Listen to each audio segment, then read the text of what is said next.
music, invoice, dealer price, list price. New or used car, go to TrueCar.com, save $3,000 off MSRP potentially. Oh, so look at this. Finally, all the experts are coming to our side of the aisle. All the experts, mock draft guy. Ooh, quarterback's dropping. They'll take a left end, a right guard, a left tackle. Stop it. Stop it. I've been saying this for a year to a half year. Sam Darnold at USC is going number 1.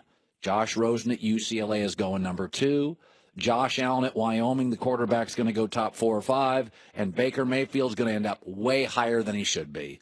Stop it. Many of you are looking at the Super Bowl and saying, see, Nick Foles won a Super Bowl. You can win a Super Bowl with anybody. No. The Philadelphia Eagles won a Super Bowl because they had 2 good quarterbacks. That shows you the value of a quarterback. First 11 wins came from Wentz. Then a very solid either elite backup or middle-of-the-pack starter, Nick Foles, stepped in with a great staff and a tremendous offensive line and good running backs. Green Bay didn't have a legitimate backup. Their season imploded. Houston didn't have a legitimate backup. Their season imploded. Indianapolis didn't have a legitimate backup. Their season imploded. Philadelphia had 2 quarterbacks who have proven they can win in the league. Tom Brady threw for 500 yards. Okay, don't think the Super Bowl is some validation that quarterbacks are less important. They have never been more important. Go look at Vegas's top 5 teams next year. They've all got franchise star quarterbacks. Wentz, Brady, Ben, Breeze, Rodgers. Don't look at this and think, see, you can win with Nick Foles. No, you won that Super Bowl because Carson Wentz gave you 11 wins and a bye in the first round, and Nick Foles is a capable either high-end backup or marginal starter. And by the way, here's Todd, what's his name here? Todd McShane. Don't know this young Irish lad. Todd McShays, is that his name? Young Irish lad. He calls himself an expert. Mock draft. Here's his today. Oh, what do you know? Sam Darnold 1, Josh Rosen 2, Baker Mayfield 5. And I'll tell you this right now. I think Josh Allen's going to go higher than that, and he's got him going 6 to the Jets. Don't all you mock draft guys, and this young Irishman, Todd McShay, all you mock draft guys, well, Ben Simmons is uncoachable. Ben Simmons couldn't make the tournament. Ben Simmons is 6'9.5" and dribbles like Magic Johnson and can finish at the rim. Everything else is irrelevant. I don't care about Sam Darnold's interceptions. He's going to get better coaching in the NFL. Deshaun Watson threw a lot of college picks. John Elway didn't win a lot of games in college. Aaron Rodgers went to a junior college and then didn't win a ton of games at Cal. It is about unique talent and the importance of the position. Sam Darnold 1, Josh Rosen 2, Baker Mayfield to Denver at 5. This young Irish expert, Todd McShay, finally understands the game of football. Christine with the news. No. Turn on the news. This is the Herd Line News. We're getting some news about LeBron. Remember this LeBron trade, or the idea of should LeBron be traded? Should the Cavs look into it? He can't do it because he has a no-trade clause. Right. So he would have to agree to it. And now it seems that he will not waive that no-trade clause. There's reports coming out that that is what he said, and he wants to focus on this season. Yeah. Which is not really a surprise. I don't think it makes sense for him to agree to a trade somewhere, because then they would have to empty out the team just to get him. Like Carmelo to the Knicks. Yeah, they gave Denver so much they had no players. Right. So you might as well. And also, maybe it's a bad look. Just play out the rest of the season. If it doesn't go well, that makes it even easier for him to leave and go somewhere else. Yeah. One of the teams that I think probably reached out to the Cavs to just see if a trade was possible, because honestly, most teams probably check with the Cavs to see if LeBron's available in a trade. The Lakers, because it's coming out today that the Lakers are now refocusing their mindset, not even towards the 2018 free agent class, but the 2019 free agent class, which tells me that they believe they are out of the running for LeBron James. It doesn't for me. I'm going to talk about this before the end of the hour, but I will say I think there's a lot of reasons here. I think there's a couple of reasons there. First of all, they won 10 of 14, so they're actually playing really good basketball. I don't think they're a good team. I think this is the dog days of the NBA. Yeah, and we're trying to get to the All-Star break. Yeah. I don't listen. Oklahoma City's lost 4 straight. It doesn't mean anything. Lakers have won like 5 straight. It doesn't mean anything. I think there's a couple reasons behind this, which I'll get into. But I still think LeBron to the Lakers is something. And now I will say the LeBronzometer is under construction.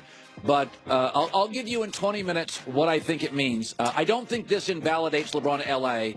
I don't. That's my take. Why else would they just start saying that they're going to focus now in 2019? Well, people say a lot of things. No way. Athletes and GMs and owners are liars. Not maliciously, always. Not always, but sometimes. They like to be like, by the way, Belichick, listen, it was football related, and then we find out like a day later. I don't like liars. Yeah, I don't like liars either. Mm-mm. You know what it also tells me, though? Paul George maybe not going to the Lakers. Now that... that you'll believe. Well, no. I mean, again, I think we think these guys have their minds made up. If Paul George and they go to the finals of the Western Conference to a Game 6, let's say James Harden gets hurt, and Paul George literally in 3 months is like, I'm in the Western Conference Finals. I like this. Or they have a 4-game losing streak. They start sputtering. Westbrook and him don't click. I think this stuff is not settled yet. Well, first of all, they do click. I think that's been pretty apparent.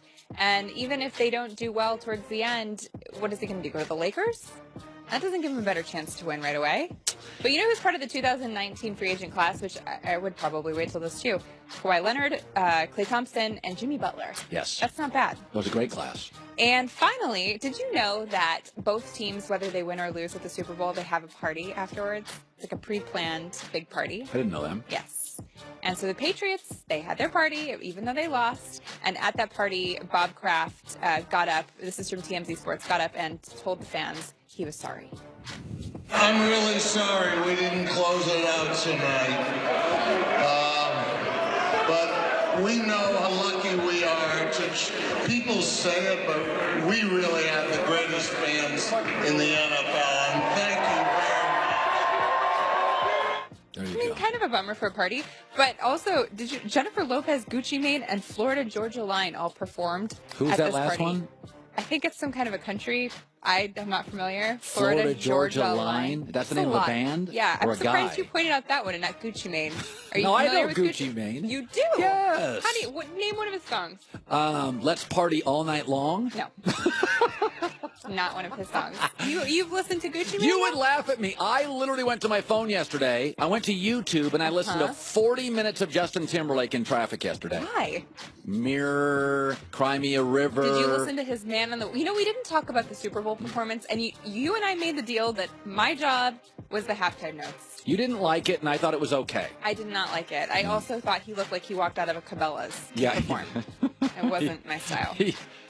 I mean, I get it. You want to be a man of the woods, but like the Super Bowl is not the appropriate time to do that. Maybe wear something. Oh, is that why you wore him, Man of the Woods? Yes, because he was like, it was like he was in the woods with his outfit, but you're camouflaged into the audience. We can't even see you, Justin Timberlake. I didn't even pick that up. Even Lady Gaga, who's the artsiest person ever, did something Super Bowl related in her costuming. Yeah, she was great. Come on, no, Justin she was Timberlake. great. She hit it up. Yeah, she was great. Like, and bring back NSYNC. It's okay. Is that your phone? You getting a good call? No. Okay. Christine will news. Well, that's the news. And thanks for stopping by. The Herd Line He News. is the former NFL Vice President of Officiating. Let's bring him in. Fox NFL Rules Analyst. It's Mike Pereira via the Coward Global Satellite Network. All right, here we go. Let's start. I got to start. Mike, I didn't think Corey Clement was a catch based on what the NFL had showed me this year, but I do believe in my heart of hearts that a ball has a right to adjust. It's leather, it's oblong, and you don't lose control. I'm going to show my audience this catch. I thought the NFL here went to the common sense approach. I thought, based on what I'd seen this year, no catch. What was your initial thought on this? Well, my initial thought, and as I was sitting with Brent Musburger and the VSIN network in Las Vegas, was that they would stay with the call on the field because that's what they have done in the last third of the season and the playoffs. And This is what has led to confusion. In the first 2/3 of the season, they were so overly technical in New York that they actually reversed 6 calls that turned out that should not have been reversed. So they finally got to the standard, that they were not going to reverse anything unless it was truly clear and obvious. And while I think this pass is more incomplete than complete, there's still the element of doubt, and they stayed with the call on the field, which is really what we have seen in the last 2 months. Now, Ertz, to me, I'm watching the game, and I initially go, oh, crap, no catch. And then I think to myself, I'm with a friend, and he goes, wait, Colin, Zach Ertz has become a runner, and now it's different. So did you immediately spot that? What I couldn't figure out really is why they stopped it. I mean, to me, it was so clearly a catch that I wondered if there was maybe some bobble that they might be looking at. But there's such a difference. You know, I was listening to Skip yesterday, and he was going on how that was the same as Jesse James in Pittsburgh. Nothing could be further from the truth, Skip. This was Zach Ertz, who was on his feet, upright, got control, turned upfield, 3 steps, hit, and dove. That's a runner, and the ball is dead then as soon as it breaks the plane. Yep. So while there's confusion in the rule, and I think they'll address it in the offseason, to me that was an easy decision in replay that really almost didn't need to go. That's not a receiver going to the ground. That's not one with the process of the catch going to the ground. Do you believe the ground will still be a huge element in the catch, or this offseason they'll tweak the whole thing? I think they'll tweak the whole thing. I'm hopeful that they'll tweak the whole thing. And I hope that they take the one step that they really need to take, and that's to get replay out of the subjective element. There is going to be the 3-step process still. It's going to be control, 2 feet, and time. Replay belongs in control and 2 feet. Replay does not belong in the subjectivity of what is a football move. What is the element of time? And to me, if they treat an upright receiver the same as a receiver going to the ground, and he has control and 2 feet, and then he turns upfield and does that stuff, then to me, you've completed the process of the catch. Make it the same. Make it the same consistently throughout, and take replay out of the subjective element of time. I think the controversy goes away immediately if you do that. Okay, now, this is another one that's very interesting. I've said for years and years in the NBA, these NBA officials, with 3 minutes left in the deciding NBA playoff series, they swallow their whistles. They don't want to have to control it. They don't want to be the subject of talk radio, and I completely get that. So on the Hail Mary play, there's always been sort of an understanding it's going to be a little physical. But one of the guys coming down the field, Hogan, for the Patriots, there's illegal contact 12 yards past the line. Would you have called that? Yes, I would have when I get to see it on video a second and third time. I think it's a tough play. It's a foul. Let me say that up front. It is a foul. But you have that second element of this, and that's whether or not Tom Brady is in or out of the pocket. Because once he gets out of the pocket, it's legal to knock a guy on his butt as long as you don't spear him with the helmet. At the time that the contact occurs, you know, Tom is scrambling, but he is still in the pocket, so it is a foul. So why wasn't it called? You know, every situation, every play can give you something different. You got a trips formation, 3 guys running downfield. Assumption, not a good word in football, especially in officiating, but assumption on a Hail Mary is that the quarterback rolls. The quarterback rolls immediately to get more time. So now you see this guy get knocked down. You're not sure whether Tom was in or out of the pocket, and you don't throw.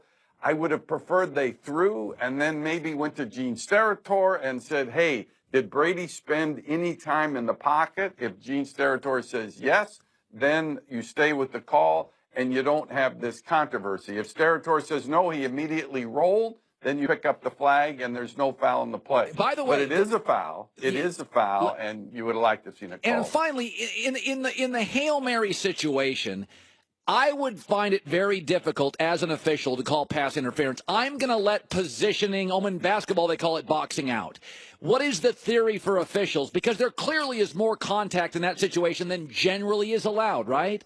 Listen, and officials have been told this from day one. Okay. Hail Mary, it's survival of the fittest.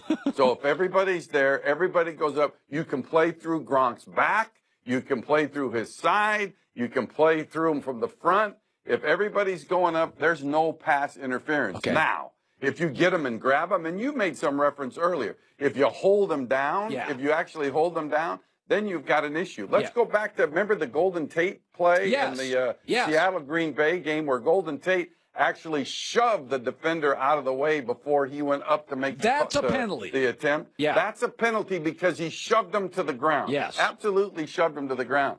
But, the last guy to call a defensive pass interference in a Hail Mary situation was Terry McCauley, I think in Buffalo. And we said, Terry, not a good idea. And we told everybody, from this point on, please, it is survival of the fittest in a jump ball.